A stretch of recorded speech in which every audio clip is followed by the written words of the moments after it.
Hello, everyone. Welcome to the Skull Session Recruiting Podcast, brought to you by BuckeyeHuddle.com. I'm Mark Givler. Kevin Noon here with me today. We don't usually do these on site, but we're... News warrants. Yes. Ohio State has landed a commitment from four-star defensive end Kari Wilder out of Southern California, one of their top defensive end targets right now. Just made his official visit 2 weekends ago, and the Buckeyes have been moving quickly since getting that offer out there in early May. Wow, that escalated quickly. Can we get that? Can we get that Will Ferrell? Boy, that escalated quickly in a post. Boy, that escalated quickly. I mean, that really got out of hand fast. Production. Well, we'll see what I can do. I'm a pretty good editor. We'll see how good of an editor I am. Just we were thinking maybe there would be some other dominoes that fell first. I mean, at least I was. I thought there would be some other dominoes that would fall first, both along the defensive line and maybe even at other positions here in the next week or two. But it ends up being Kari Wilder, and boy, this feels like a kind of a steal. Yeah, when there was news coming out that potentially something was going down today, I had a short list. And Wilder was on my list, but he wasn't number one on my list of who I thought it might be. And who I thought it might be, that's immaterial at this point. We're always going to let the kid have his moment. But, this is an absolute steal, top 250 national type of player, depending on which composite you're looking at. I think probably higher. I mean, plays against a tremendous level of competition in Southern, California CIF, Southern Division in football. That's what I grew up with, so I know the division well. This is just a huge get, and there was just so much concern about what's going on with the defensive line, especially what's going on at edge, and boom, lo and behold. And sometimes, it takes something like this maybe to break the dam, because you're all looking at each other and you're wondering, all right, when's the first piece going to go? Now the first piece is gone. Now you have to make some decisions. Yeah, it's going to be interesting to see. I don't think because it is the first one, it's not going to create a crazy domino effect, but it is a big one. That first domino to fall could start a chain reaction. We'll kind of see where that goes. This to me is kind of like the prototype Larry Johnson defensive end body. We've talked about, are they going to use like a stand-up edge rush, or are they going to go a little smaller at the edge? That's not really Larry Johnson's style. Wilder's 6'4", I think about 255 pounds right now, so he's got a good size frame. He is a little bit on the Edric Houston spectrum in terms of, is he going to grow into a 3-tech? I tend to think he's going to come into Ohio State probably 10 or 15 pounds lighter than Edric Houston did. So I think there's going to be some wiggle room there to keep him at edge. I think he's going to be one of those guys who does play at 265, 270, but stays outside. But again, very, very talented pass rusher, but again, big enough to hold up against the run. Good explosiveness coming off the line of scrimmage. It's the Larry Johnson hallmark is you have to have that first step. You have to have that get off, or you're not going to get the offer from Ohio State or the green light from Ohio State. And so there's a lot of things to like here. He's got length. And so Ohio State wins this battle over UCLA, Notre Dame, and others. Yeah, the edge is this new position, which was always an old position, and it's like, how do you have to differentiate, I think, with a defensive tackle between a 3-tech and a 1-tech or a 0-tech, and I think there's an end versus an edge. I think an edge to me is 225, an end is more of maybe a 5-tech. I mean, you're sitting there, if you're really kind of getting technical in there, and that's what he's going to be. And I think I really agree with what Mark said about him kind of being in that Edric Houston-y type of range. I'll even go back to somebody who the decision was made pretty quickly. Jason Moore, was he going to be an inside or an outside guy? Well, his body decided pretty quickly he was going to be an inside guy. But I think with Wilder, you're going to look at somebody who immediately factors into your end count, and then you see what happens at that point. Does he get into a strength and conditioning program, and does he struggle to keep 10 pounds on because he's eating cleaner and he's doing all this? Or does he get into the program and does he put 15 pounds on because of what Mick and everybody in the weight room is doing? So those are first world problems to have. That is not a bad thing. It's not going to really change Ohio State's approach as to necessarily what the board looks like. I don't think you go in and you immediately disqualify 4 or 5 players on the board just because of this. Obviously you have finite numbers that you're looking to take more or less, but there's not going to be a huge reshuffling of the deck, I would say.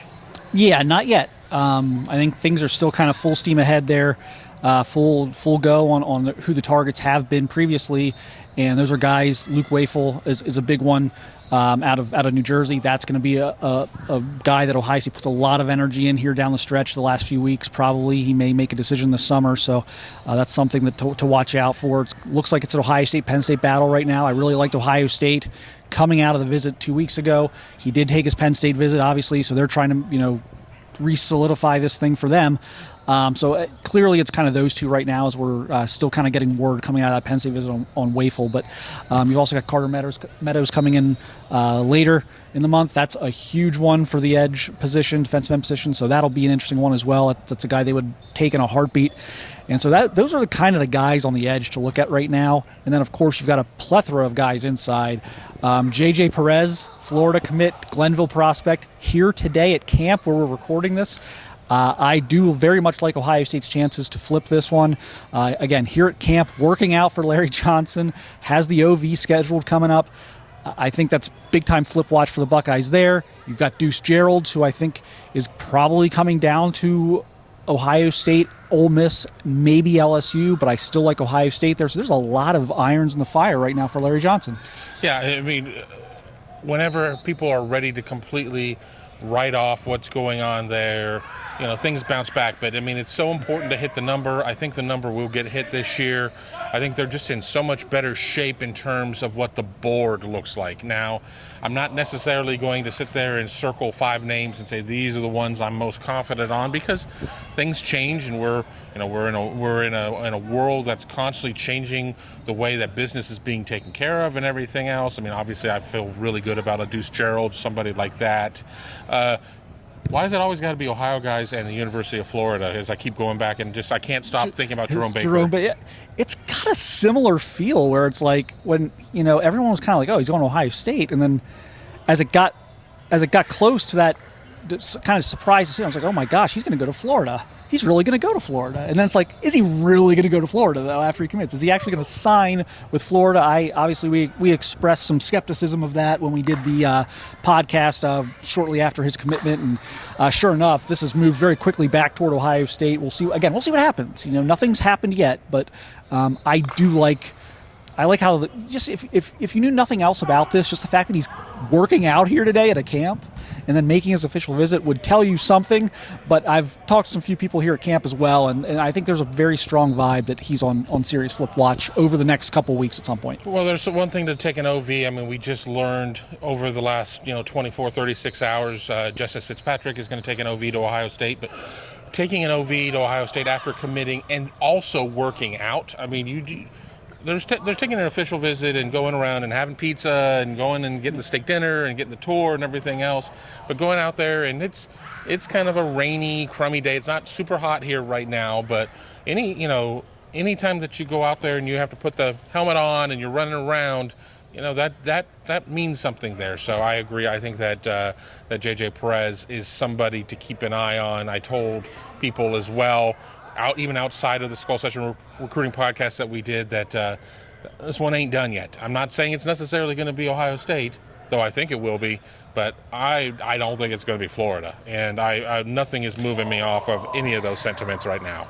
Yep. So Ohio State trying to get a flip. So this could be a situation where they go from 0 to 3, in 2 weeks' time or something, and now all of a sudden people aren't so on edge about defensive line recruiting. So we'll see what happens here in the next week or two. But again, Kari Wilder in the fold for the Buckeyes, big edge pickup or defensive end pickup. Again, I think one thing to keep in mind as we play is he a 3-tech or is he going to stay outside game, is Ohio State just had him on campus less than 2 weeks ago. They've seen him in his body type up close and in person and left that visit telling him they were recruiting him as a defensive end. So after seeing him, up close in person for 3 days, they feel he's got that DN body type that'll probably stay there. So we'll just see what happens. But that's a big body DN who can rush the passer, can stop the run. Again, he's no Rob Rose trying to play end at 295. Yes, right.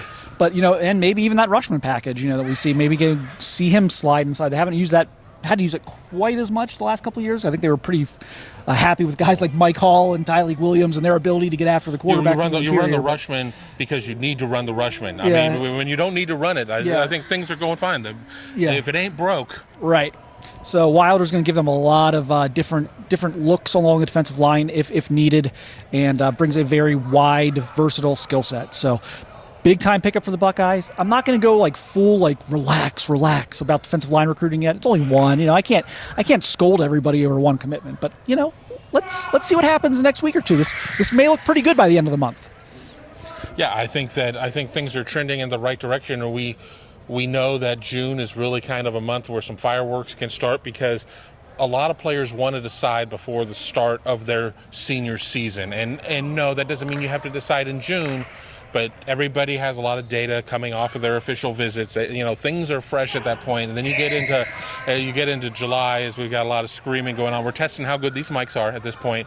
You get into July, and then once you're into August, you're really kind of into prepping for the high school season, and you probably want to get it done even before, not like 4 days before your first game. So I think that this is going to be a really good time to keep track of everything that's going on with recruiting. Ohio State is chasing USC in its 74-man recruiting class at this point. Give it time. I think Ohio State's class, people are going to be, very happy with it. Not that I have the answer key and know exactly what it's going to look like, but, I think things are trending in an upward direction. Well, we need to get back to camp. There's a lot to watch here. We got some great tight ends here. You got, Jameer Brown's back, fresh off his 10.3 600-meter the other day. Brady Edmonds is still hanging out. Brady Edmonds still here. Yeah. Sincere Johnson's walking around, and J.J. Perez working out. So we got a lot to cover here. Stick with us on BuckeyeHuddle.com. We've got a lot of camp coverage coming this week. 4 camp days this week. We'll be here every day. Jeremy Birmingham continuing to bring the goods on the site. So again, check us out at BuckeyeHuddle.com. Thanks again for watching and listening, and we'll be back again with another one very soon.